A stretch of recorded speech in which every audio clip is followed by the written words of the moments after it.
Welcome to the Frictionless Innkeeper Podcast.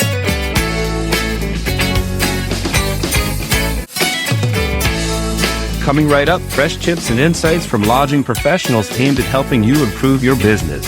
Our podcast is brought to you by the Frictionless Guest App, the digital concierge that helps your guests to live like locals. Learn how at frictionlessguest.com. Steve Short, my man, how are you? Matt Langen, the real man. How are you? Well, it's great to be connected as always, my friend. And this podcast, we're speaking with Lela Pohlmann, and she's actually the wedding coordinator for Hermann Hill Weddings. And we've never really done a podcast before with a wedding planner or anything about wedding plannings and inns and independent properties.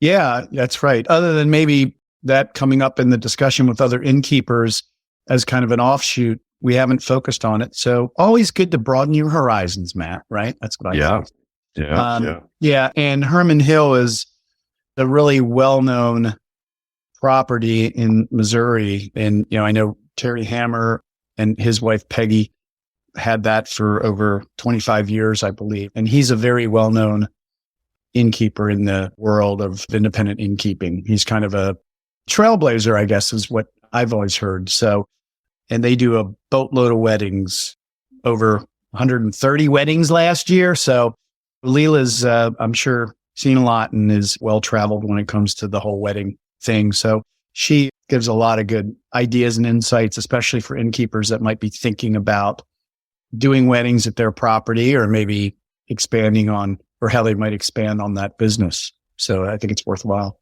Yeah. Yeah. Perfect segue. There it is. Segue, our favorite word. Segue, indeed. We hope you enjoyed this Frictionless Innkeeper podcast interview with Lela Pohlmann, who is the wedding coordinator with Hermann Hill Weddings. And as we mentioned, she is going to discuss pretty much all things wedding planning for independent lodging. Hope you enjoy. And Lela and Steve, how you both doing today? Good. How about you? Excellent. Lela, thanks for joining us. Steve Short, how are you? Matt, I am doing well, and I'm thankful that Lela's here with us to talk with us today. All things weddings and maybe a few more things too, right? That's the game plan here. And let's actually kick it off. So Lela, so tell us about your background and really how you got into wedding planning. It's kind of funny. I was at a local coffee shop in town and Terry came up to me and said, "Do you want to come and work for me?" And I was like, "What are you talking about?" And so he actually invited me. I taught high school art for 25 years and I was working as full-time as a high school art teacher. And I guess it was like September of 2015, he asked if I wanted to come to work for him. So I talked to him a little bit and I started out first as a front desk agent and working on the lodging side.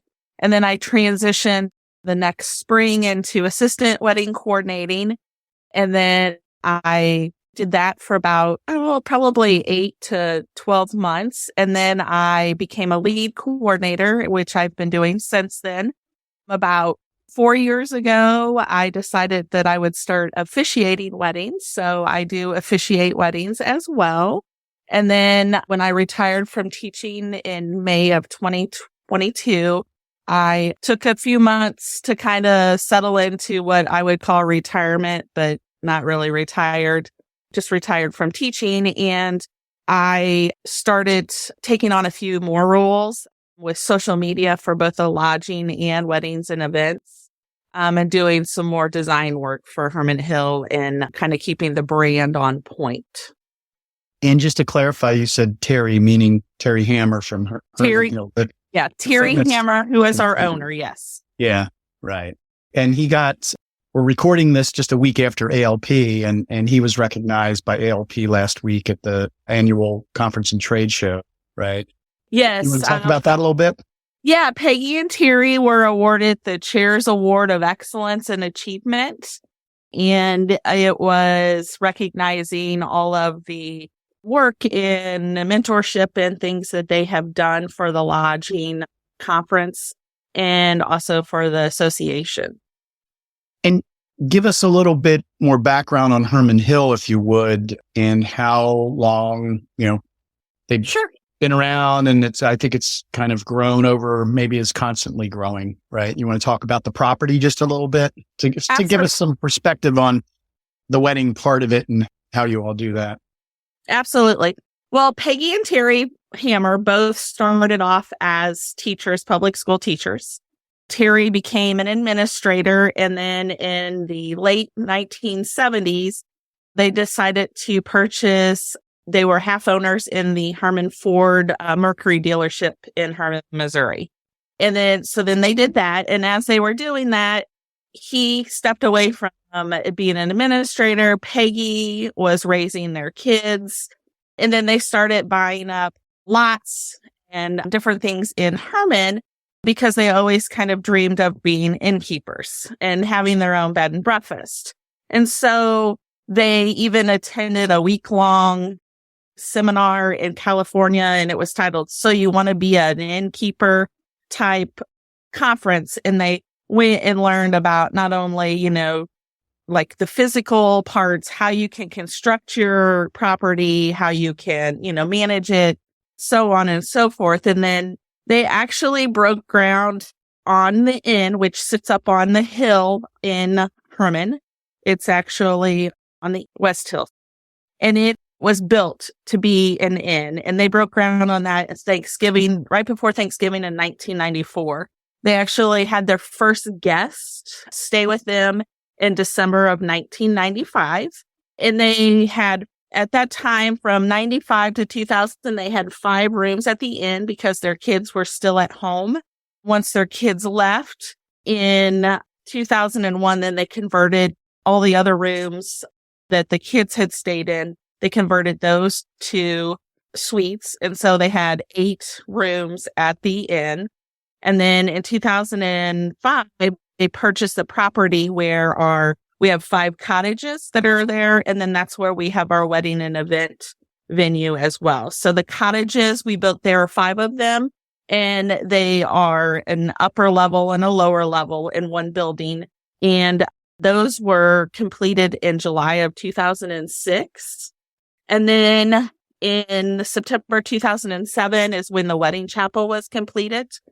The wedding side of the business kind of started off with just the wedding chapel, and there was the kitchen and then a small, like what we call it's called the river room now, but it's a small gathering place.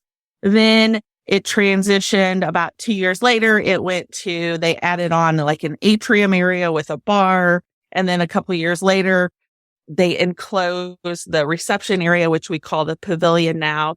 And then since I've been there, they've added on the River Bluff wedding site. They've built bathrooms outside.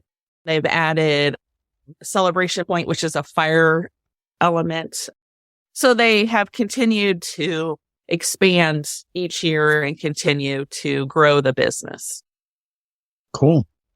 And by the way, so did you know Terry Hammer when he came up to you in the coffee shop and said, "Hey, why don't you start doing weddings for me?" Because that came out of the door. I'm like, hold on, how did that happen? I want to know more about this. That is Terry. I will tell you, that is classic Terry. Actually, he knew who I was because I was a teacher and I was, in the public light, whether I wanted to be or not.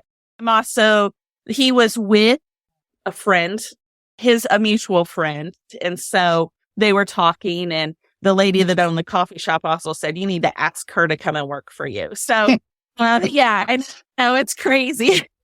Small town. Well, I can relate because I have kids still in school. Our two boys. And unfortunately, I probably know more of the administrators than the teachers. The assistant principal, calling me. So anyway, I can relate to knowing people at locally school, in the school system. Yeah. So, all right. So talk maybe about, from the whole wedding thing, it seems like a lot of stuff. So talk first, I guess, about the numbers. I mean, it sounds like you've got a huge kind of venue, I guess is the right word. How many of these weddings are you doing each year at Herman Hill? And I guess, I don't know if you're responsible for all of them but what kind of numbers are we talking about here? We have grown over the years, but right now we have 12 wedding coordinators. And it's on a part-time basis. We do have one wedding manager, Tekla, who is the one that oversees the business side of it. And then we have wedding sales people, and we have a group of 3 of those. And they're the ones that do a lot of like the tours and when we have inquiries and stuff, they will go ahead and they will talk to them to try to get them to tour. And then they're the ones that handle the booking side of the weddings. And then those are the same ones that do with our business. We do a planning session. So they handle the planning session. And then it's at that time, the certain 8 months before the wedding is when they do the planning session. And then like 6 months before the actual wedding date, it is assigned to a lead coordinator. The lead coordinator is the person that works with the couple and all of their vendors to do the timeline and any details and things that they want. We're the ones that handle that. And then the day of the rehearsal, there is an assistant wedding coordinator who is there to help with the rehearsal and is also there on the wedding day. So that's why we have like 12 of us, because there are some weeks that we have a wedding. We've had them Thursday, Friday, Saturday, and Sunday. So by having 12 of us, then we can make it so that someone doesn't have to do 2 weddings in one weekend. Wow, it's a lot of weddings. It is. And what various aspects, and I'm thinking of this from the innkeeper's perspective, for our listeners who are innkeepers, which is the majority of them, and lodging professionals that are kind of independent here. So if they're kind of thinking, I've been thinking about getting into the wedding thing, there can be a whole mix of what you might offer or what you might not offer. Like, for example, the food could be a huge challenge probably for most properties, I would think. And I'm assuming that maybe you have an a la carte sort of approach, or is it a all or nothing? So if I'm a couple and I come to you and say, well, we're thinking about having our wedding here, obviously the ceremony is going to be there. What about some of the other elements of weddings? What are kind of the big ones that need to be considered, and how that's handled in terms of outsourcing or not, or whatever? So our venue, we are what we consider an all-inclusive venue.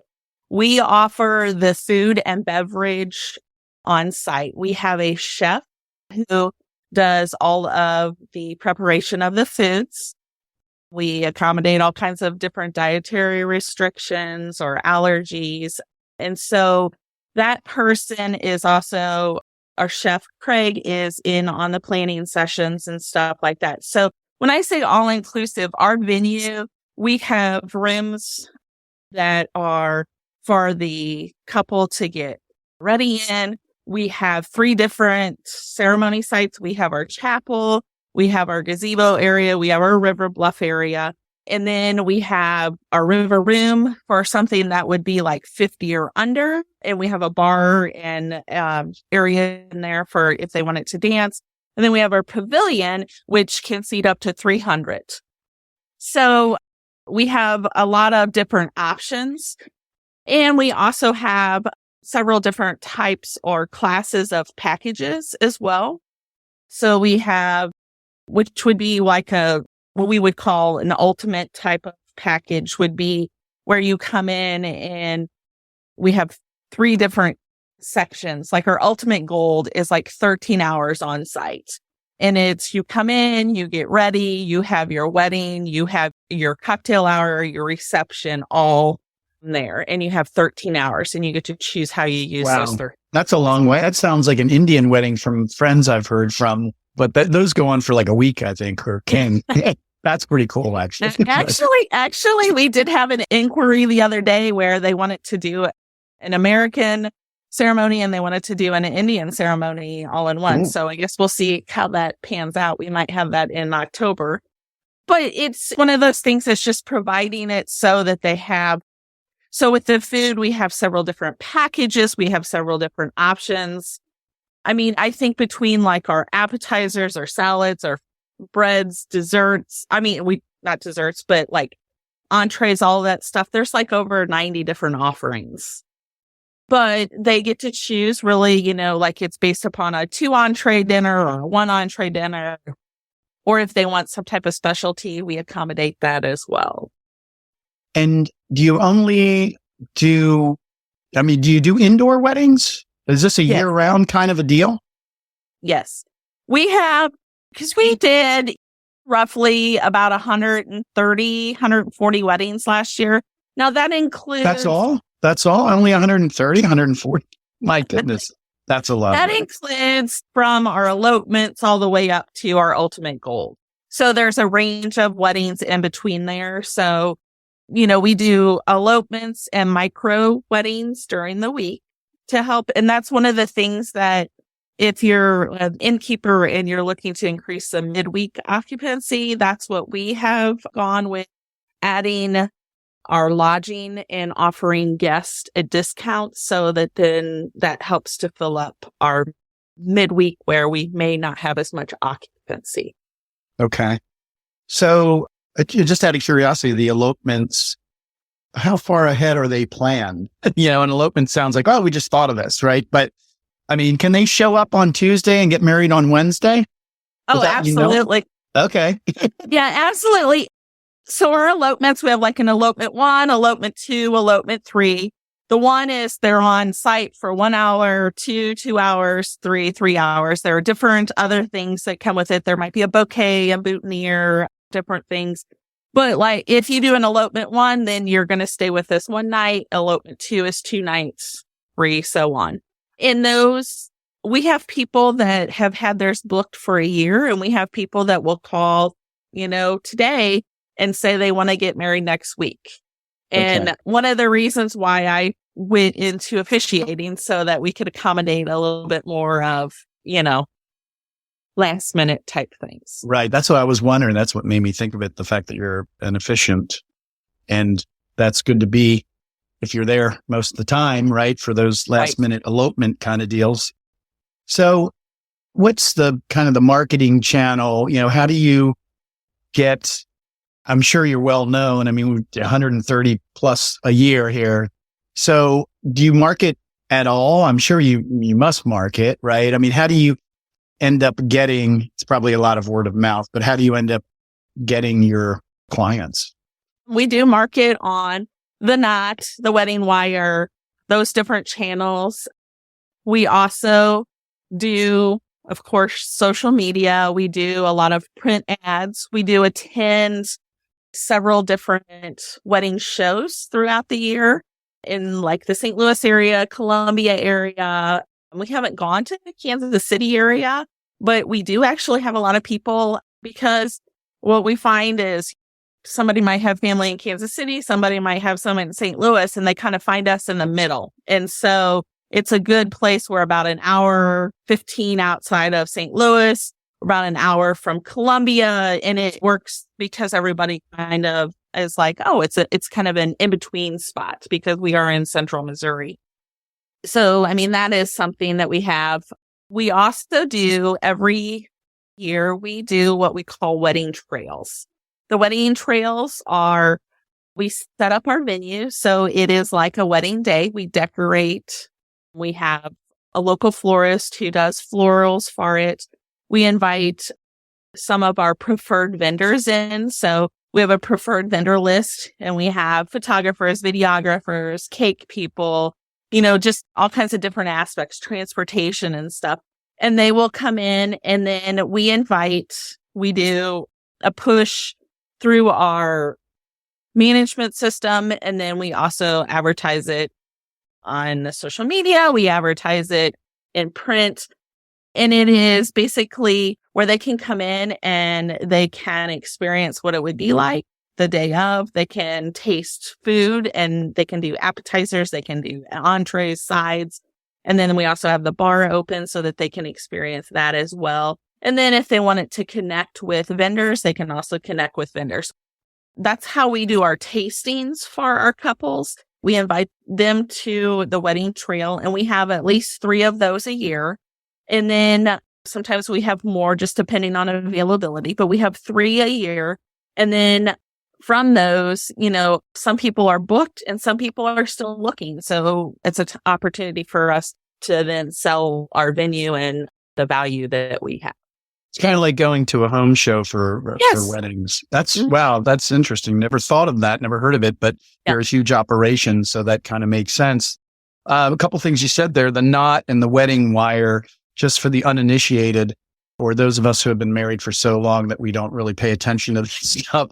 Those are online destinations for maybe, is it the wedding registry kind of thing? Is that what those are? Okay. It's kind of an all-inclusive. You can go to the knot, the wedding wire. You can go there and you can search for specific things with an actual, let's say I wanted to look at florist in a certain area, or I wanted to look at a certain, I wanted a wedding venue in Hermann, Missouri. Then it would pop up. And it lists, it gives the history, shows some photos, gives, a little synopsis of our services, and then allows them, if they want, then to inquire about our property. Okay. So if I've got a current property that's, I don't know, 5-7 rooms, doesn't really matter, but I've got enough. I feel like I have enough to maybe start something wedding wise, maybe just in the summer, outdoors. Maybe I'm going to outsource with the preferred partner, kind of, just some of this stuff. Maybe I'll outsource all of it until I learn how to do some of it where I think it's going to be sufficient, and give great service for my guests. So if I want to get started, that's an easy thing to do, right? Is to just, from a marketing standpoint, just list on the knot or the wedding wire that, hey, we're open for weddings now, and then maybe push that on social media and anywhere else locally to try to get the word out, right? Yeah, once you kind of have your, your business plan and what you want to do, I think it is a good place to go, because that's where their wedding pros, wedding wire, and the knot, that is like the leading registry area. So that is definitely what you can do. As far as like deciding if you want, I'm an innkeeper, what do I want to do? I highly suggest reaching out to people and visiting venues that do this to get some input on what are things like. So like if you would ask Terry, what are some things that you would do? What are some things you wouldn't do? He is more than willing to talk to anyone about the wedding business.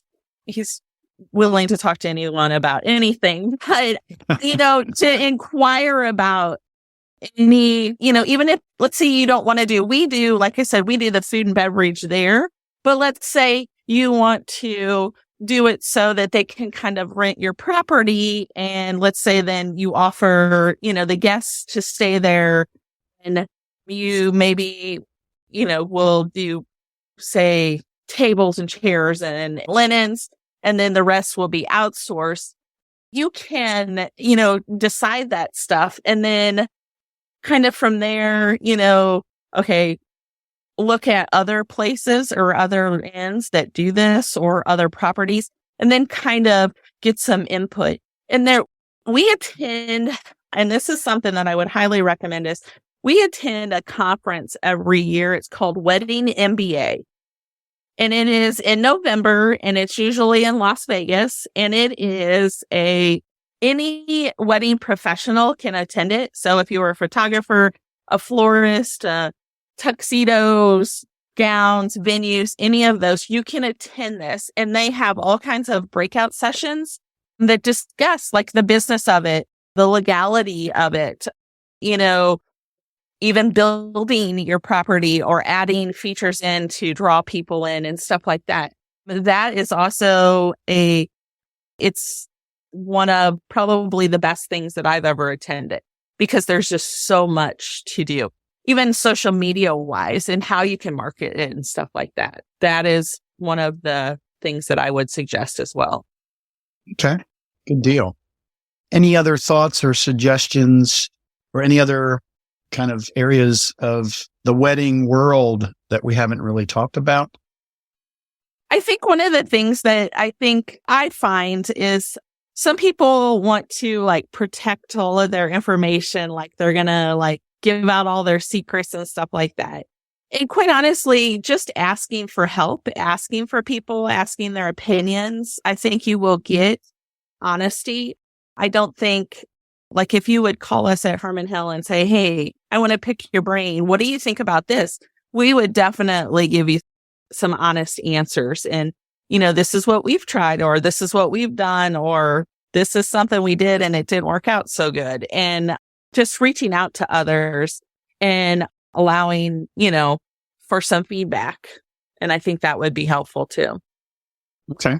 Good deal. All right. We've got to ask you this question about weddings because, you hear of all kinds of stories, disaster stories, funny stories, whatever, just unusual things. So do you have any fun things you can tell us, some fun stories you can tell us about weddings, whether it's been at Hermann Hill? I guess your whole wedding career has been at Hermann Hill, right? So, we've had a lot of themed weddings. Like we had a Harry Potter themed wedding one time, and wow. They even took photos, and the photographer out on the river bluff, they had their wands, and she did some stuff in Photoshop to make it look like, they were sparking and stuff. And we've had a lot of themed weddings. We've had a Disney themed wedding. But one of the things that was interesting was one of our wedding coordinators had a wedding on a Friday, and luckily it was a Friday, because when the coordinator asked for their marriage license, they were like, we don't have a marriage license. And she's like, well, we can't have a wedding if we don't have a marriage license. So literally they got in our Hermann Hill van and she took them. The wedding was at 3:00. She took them at 2:15 to our courthouse in Harmon, Missouri. They got their marriage license and they came back and then they got married. So that was kind of, they were lucky they were in the county seat of Gasconade County and they could do right. that. But that is one thing that is important to have, that marriage license. Yeah, that's a big detail or a small detail that's hugely important, I would think, right? Well, there's always some type of wardrobe malfunction that happens, right? Isn't there usually something where, you need pins to hold up a dress or something came off or whatever, right? I mean, hey, we've got you covered at Hermann Hill. We have sewing kits. We have safety pins. We have tape. We have all kinds of stuff. So we're usually prepared on that side of it. Now, I did have a groom that forgot his tie this past July, and the groomsmen all had theirs and they were all floral. And it was kind of like, and if you're in Herman, I mean, it's like 2,500 people. The most that we have is like a Dollar General or a Family Dollar. So a tie is not necessarily going to be something that's easily accessible. And so we actually had our chef go home, and he went home and he's like, I have a floral tie. And he got his tie that he got married in and gave it to the groom so that he could have a floral tie that actually matched the others and looked really well, looks like it was planned. And yeah, so we took do what you got to do, right? That's right. That's right. To make them happy. I guess one last thought or generic kind of question. What is to be a wedding coordinator, planner, whatever, maybe to do the type of job that you do? What do you think is the most or one of the most important qualities in terms of, I guess, personality or how you handle things? Or what do you think it takes? Because if I'm an innkeeper and I'm thinking of doing this, aside from all of the business stuff, what do you think's really necessary for the innkeeper to consider in terms, like, are you ready for blank? Like, are you patient or are you, I don't know. One of the things that I think it takes is organization. You have to be somebody that's highly organized, but you also have to be somebody that likes to have fun. It's a fun business. It's something that, and it's a happy time. It's supposed to be like a highlight in their life. And so if you take it too seriously and you don't smile and you don't have fun, then, you're not portraying that. So, I mean, I think that the idea is that we're in the business of having fun and you have to enjoy that. Yeah, that's a good point. Yeah, makes sense. That's what we're in the business of here at the Frictionless Innkeeper podcast, right, Matt? Is having fun. That's right. Absolutely. Yeah. All right. Well, I think we've had most of our fun. Tell me where we are. We about, did I hit most of the questions, most of the high points, topics we were going to cover? I think you did, Steve, but Lela, here at the end, I always ask, is there anything else to add here before I do my little sign off? Anything we may have missed or anything else you want to cover? I'm just plug the Hermann Hill. Again, if anybody has any questions whatsoever, they can reach out to me. I would be more than willing to talk to them, as in would any of the others that I work with, because I think it's important. The only question you don't know an answer to is the one you don't ask. And I think that that's the important thing to remember is everybody is here and we're all willing to help. You just have to ask. And so if you're interested in opening your inn up to be a wedding venue, ask us about it. We would be more than willing to help. Yeah. And don't forget that you've got 25 years plus of teaching behind you. So you're a teacher. You like to help, right? You like to educate, right? That is true. And that's one of the reasons. You talk about having fun. I was the fun teacher in school because I was the art teacher. There were a few that maybe it wasn't as fun for, but I use that, the organization, that ability to use my art and design background to help with, designing signs and designing the wedding book and the different things. It's pulling in the resources and the abilities that your employees have and using those to the fullest ability. That's the thing that I think is important. And that's one of the things that I think Terry recognizes, that, certain people have certain abilities and we need to definitely use those. Great point. All right, Matt, lead us out. All right. This concludes this Frictionless Innkeeper podcast interview with Lela Pohlmann, who is the wedding coordinator for Hermann Hill Weddings.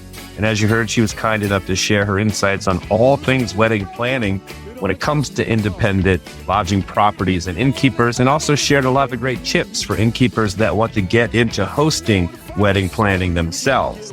And our podcast is brought to you by the Frictionless Guest App, the digital concierge that helps your guests to live like locals. Learn how at frictionlessguest.com. Once again, that's frictionlessguest.com. And Lela and Steve, thank you so much for your time today. Thank you. It's been a pleasure. Thanks a lot, Lela. We appreciate it. Take care.